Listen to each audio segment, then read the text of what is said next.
Hello guys, good morning. কেমন আছেন সবাই? আশা করি সবাই ভালো হবে। তো আজকের নতুন ব্লগ স্টার্ট করব একটা নতুন ইউনিক জিনিস দিয়ে। মনে হয় অনেক কেউ দেখেনি সেই জিনিসটা, যে এত লম্বা হতে পারে কিংবা ফুলও হতে পারে। হ্যাঁ, তো চলো জিনিসটা দেখা যাক।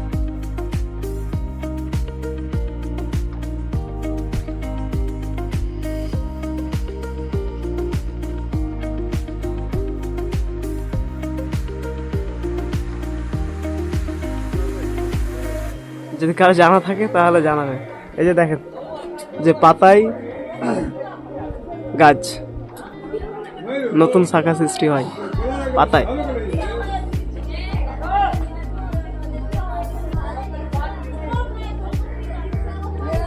আশা করি ভিডিও সবাইকে ভালো লাগবে। ব্লগ শেষ, পরবর্তী ব্লগ আবার আসবে নতুন কোনো জিনিসের উপর।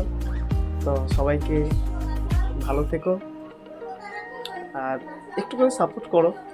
হ্যাঁ, কারণ সাপোর্ট করলে নতুন নতুন ভিডিও বানানোর ইচ্ছা জাগে। তো সবাইকে জয় হিন্দ, জয় ভারত, জয় শ্রী রাম।